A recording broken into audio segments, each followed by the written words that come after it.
Hi everyone! So in today's video I'm starting and finishing a project that I should have started and finished many months ago, but I didn't because I'm a procrastinator, a pro procrastinator if you will. So I'm gonna have to do weeks and weeks of work in just 1 week. I am making a calendar, a wall calendar with my own art in it, of course, and this is something that I've been wanting to do for many years now, but I never gotten around making one, so I think now is the time. I have already finished the layout, the month and date and all that, which was a lot of work because one, I made 2 different calendars, one big and one small, and they both got different layouts, and 2, I made it all by hand, all the different dates I've been typing in manually, which is over 700 date since I made 2 different layouts. So what I need to do now is making some art. There are 12 months, which means I will have to make 12 different paintings. So that will be the main focus for today's video. I have a lot to do, so let's get started. First, I needed to decide what style I wanted to go with. I wanted to make cats, of course, but should they be like my anthropomorphic cat characters or should they be just cats? Since I was under a bit of a time pressure, I thought just regular cats would be the easiest, even if I really liked the idea of having cat characters being out on different adventures, maybe for the 2026 calendar. Also, do I want to make them digitally or traditionally? Digital art to me personally is way faster and you will get clean art from the beginning that you can easily edit and change if needed. But I felt really drawn, no pun intended, to making the art traditionally. Some of you know that I recently made a bunch of smaller paintings when raising money for Sally's vet bill, and I really enjoyed that style that I used then, so I decided that traditional art it is, even if it would mean a lot more work for me, but I thought in the end it would be worth it.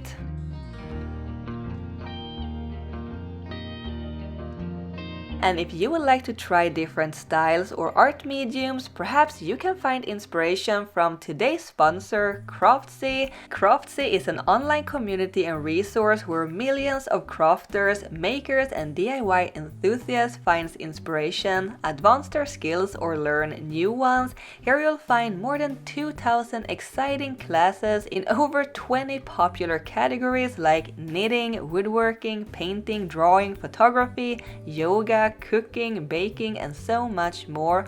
I will be using watercolors in today's video, and this class by Kattvalk, Improve Your Painting's Luminous Watercolor Mixing, was so interesting and inspiring how you can mix beautiful and vibrant colors, make your own color charts and learn color theory basics, which can really help improving your art. But if you're more of a crafter, perhaps Quilt Artist's Guide to Color is more for you, where you learn understanding the interaction of colors to make beautiful and interesting quilts. No matter what skill level you're at, I know that you will find something that will spark that creativity and inspiration. The instructional videos are taught by talented and friendly experts that walks you through each technique with step-by-step demonstrations. If Craftsy sounds like something that you would like to join, then the first 1,000 of you to click the link in the video description will get a full year of premium membership to Craftsy for only $1.49. That is just amazing. Thank you so much to Craftsy for sponsoring today's video. Now let's get back to our little paintings. So once I had all the sketches made, I could trace them to the paper. I'm using hot pressed watercolor paper, which is smoother with less texture than cold pressed watercolor paper, and I thought it would be good since I will do line work and I wanted the lines to be even. And just in case I accidentally made the paintings crooked or uncentered or anything, I made sure to leave enough space around the painting, and that is why I have drawn these support guidelines. It is just nice to have some marginals and room for errors because I am not interested in remaking any of these paintings. Once all the sketches have been traced to the watercolor paper, I fill in all the lines using a sepia-colored fine liner that is light enough to be colored over later, because most of this line work will not even be visible in the final painting. I will go over almost everything with another pen, so this step may seem a little unnecessary perhaps, but since I will be coloring this with watercolors, it really helps the lines staying visible and not be smudged or washed out, which would make it even harder to fill in the lines later. Also, the pen I want to use for the liner later is not waterproof, so I need to do all the watercoloring first. So it gives me extra work, but I want to make sure that I create art that I feel pleased with, since this is a bigger project and I'm putting a lot of time and effort and, to be frank, money into this, so I feel like the extra step is worth it.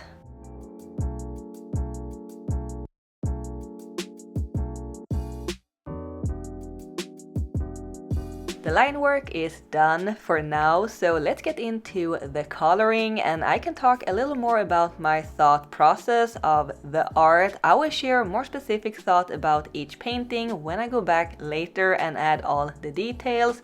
So when I was planning the designs for each month, I didn't want them to be too specific or too seasonal, because I want to sell this calendar internationally. Where I live, we have very clear seasonal changes. Springtime is new leaves on the trees and flowers, summertime is mostly warm and sunny, fall season is orange leaves and mushrooms, winter is snowy and cold with cozy clothes. Some places don't have these changes or different seasons in that way. Summer is winter, winter is summer, and so on. So I tried to be a little more subtle with it. Some paintings are more seasonal still, just because a cat in a scarf is so cute, or because painting leaves and mushrooms is kind of my thing, but my main goal at the end was to make colorful, cute cat paintings that would make people happy to look at every day. And the watercolors is just the first step in this coloring process. There are so many different steps. I'm not sure why I'm doing this to myself when I had so little time to finish these paintings, but at the end I think it was worth it. I keep telling myself that. And the reason why I don't have a lot of time is because I would like to have these calendars in my shop at the beginning of October, so that there will be enough time for people to receive them before the new year. Ideal would be to have them ready on September 1st, which was my initial plan, but that ship has sailed a long time ago. I was supposed to start this project earlier this year in the spring, but for some reason, if I have too much time to do things, I get nothing done. On the bright side though, next year I will have a calendar where I can write down all the deadlines. Joking aside, I've been running my art business for almost 4 years now, but I'm still learning and trying to figure things out, how to optimize my work and what I do, and how much time to spend on different projects and what to prioritize. It is a lot of hard work, but it is also super rewarding. And as you may have noticed, I'm keeping the coloring style quite simple, flat colors without any shading. If I would have done watercolors only, I would have gone in with even more colors, maybe doing more wet on wet technique where I let the different colors mix and create gradients and such, but I'm going with a different style this time where I mix different mediums to create details and texture. It is really interesting that I decided to go with this style because it is quite new to me, but I'm also glad that I did, because I think all the paintings at the end, when they are all finished, they turned out very fun and lively. There is so much energy and movement in each piece. Also, I'm so sorry that I'm moving so fast through and skipping chunks of this painting process. I tried keeping more of it in there, but there are 12 paintings and this segment just got way too long. You will see so much of each painting in different stages anyway, so you're not really missing that much.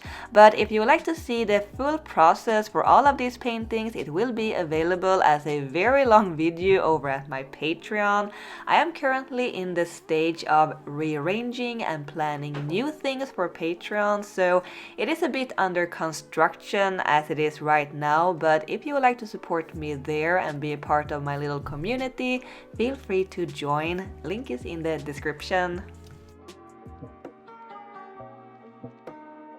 But yeah, this has been such a big project, making this calendar even bigger than I anticipated, especially since I kept adding things, like suddenly I wanted to make 2 different sizes of the calendar, which needed different date layouts, so I had to make another one. The layouts themselves took a lot of time because, as I mentioned, I made them all by hand. I'm pretty sure you can just buy a finished calendar template and use, but I wanted to do it my own way, of course. I just had an idea how I wanted it to look, and then I kept fiddling around with the paintings, which I will talk more about later. I think that is why I keep delaying my projects and pushing the deadlines, because if I have too much time to think about each decision, I just keep changing things and I become more and more indecisive. Now I couldn't do too many changes, I just had to roll with whatever decision that I made, which I find less stressful for some reason. I guess I just work better under a little bit of time pressure, even though I kind of yell at myself every time for not starting earlier. I really enjoyed making all of these little paintings. I have spent so much time with each of them, doing the line art, painting them, editing and adjusting them and so on. I feel like they are all very special to me. I really hope you guys like them too. Let me know which one of the paintings that is your favorite, and while we're at it, which is your favorite month or season?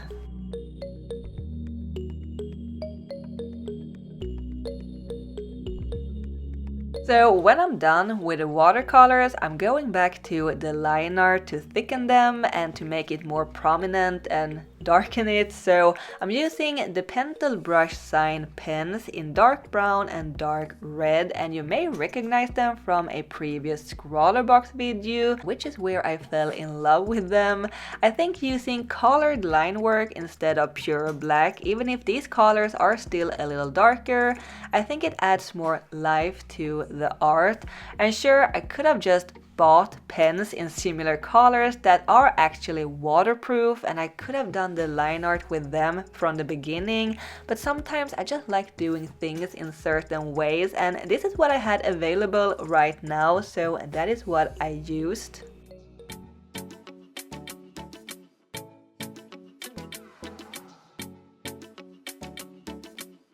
So now let's add some texture and details using color pencils. Watercolors and color pencils is a combination that I used a lot many years ago, but not so much recently, and it was a lot of fun rediscovering them. So we have the first picture in the calendar, January. As I mentioned, I tried to not make the paintings too seasonal, but I couldn't resist making a cozy cat in a scarf for this, to me, winter month. And to make it a little more fun, I made it a very long scarf that is going in and out of frame. In February we are celebrating Valentine's Day, so I thought a couple of cute kitties would be perfect. To be honest, not my favorite in the bunch. I think it is really cute, but I wish I made it even more colorful with more blues and greens, or maybe more yellow to pick up the brown tones in the cat's fur. So perhaps it is good that it is a shorter month, but still very cute.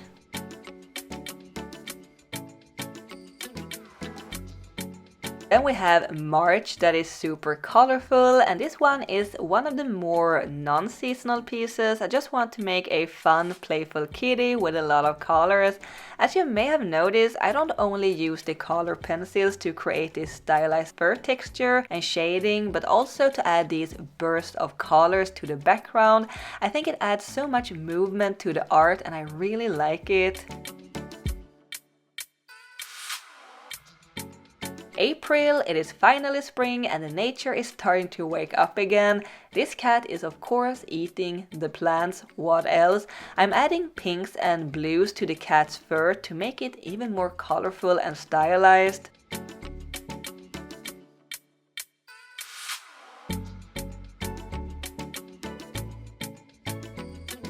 Then we have May, and what is better than a cardboard box? Nothing, probably.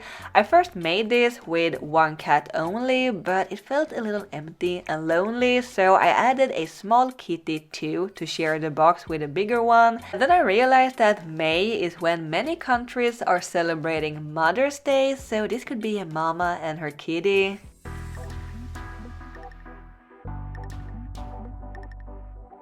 Next up is June, and this one I think is really fun. We have a cat checking out this delicious ice cream dessert. The ice cream and the yellows and greens, it feels very summery, but without rubbing it too much in your face. I really tried to add variations to the different cats in color, but also in different poses, so that every picture would feel new and fun when switching month.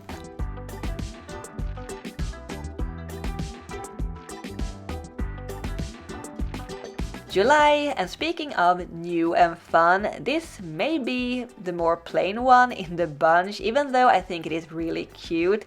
A cat and their butterfly friends in a field of flowers. And for this one, I think adding the color pencils really helped making it more interesting.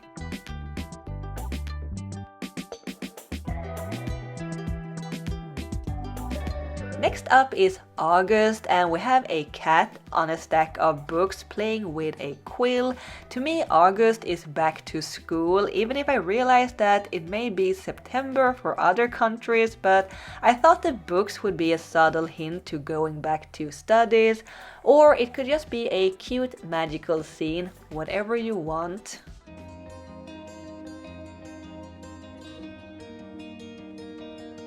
Then we have my favorite month, which also happens to be my birth month, September. I just couldn't help myself, I had to draw some mushrooms. I was tempted to make some bigger mushrooms and a smaller cat, but this horizontal format wasn't really working for that, so this is what happened instead, a playful fall kitty.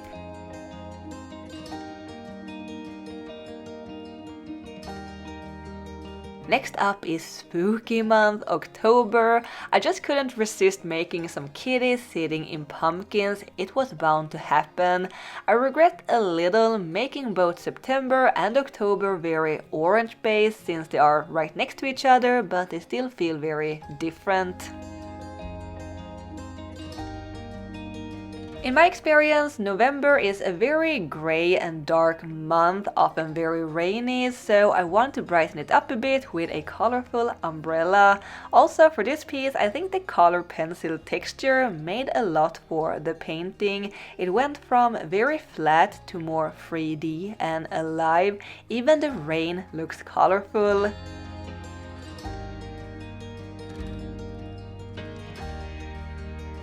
And lastly, December and the holiday season, which I try to portray here, but I try to keep it away from Christmas because not everyone is celebrating that, so I made it more neutral with one of the kitties playing with string lights in a bunch of different colors and the other cat is holding a candy cane. I was tempted to add in some presents there too, but it was already quite busy, and again I like that it isn't in your face Christmas.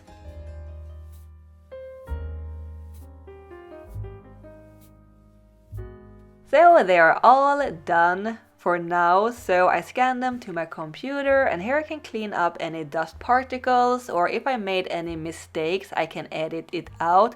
We have a few unintentional paint splotches that I can remove, so I did that to all the 12 paintings, which took a good chunk out of my day. And then I decided to add yet another step to the process. I wasn't counting on it, but it just happened.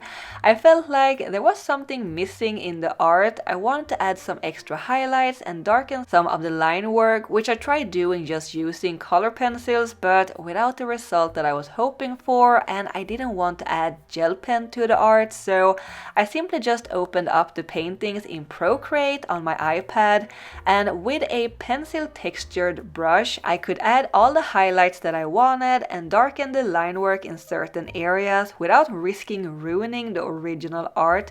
To be honest, I can't really see a difference between what's made traditionally and digitally, but I think the digital edition made a lot for the art.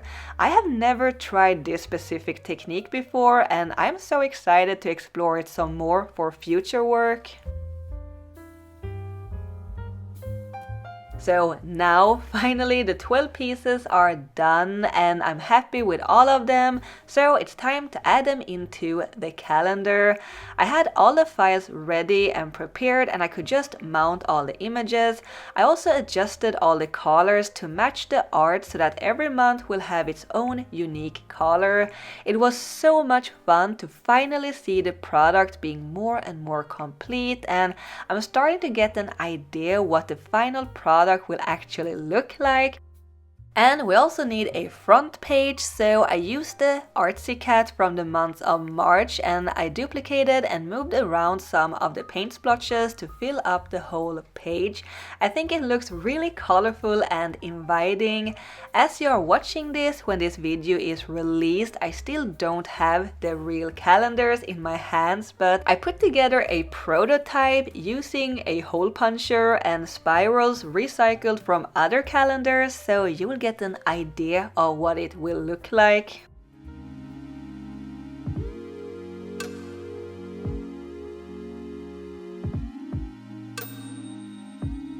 Yeah, here we have them, the prototypes at least. I am so excited about these and I can't wait to have the real actual products in my hands. So again, there will be two different sizes. We got this bigger one. Really love the front cover. It is so colorful and fun. What is the main differences between these besides the size? For this bigger one, there will be these squares so that you can actually write notes under each day. But for this smaller one, since it is smaller, it doesn't have a lot of room to write anything, and therefore it only have the dates. Personally, I prefer having some space to write little notes because I often forget things, but this design looks a little more clean, so there are two different options depending on your preferences. So yeah, make sure to keep an eye out for the real calendar once it drops in my shop in the beginning of October. That is all for now. Thanks Croftsy for sponsoring today's video, and thank you guys for watching. I really hope you enjoyed it. I will see you next time. Keep drawing my happy cats. Bye!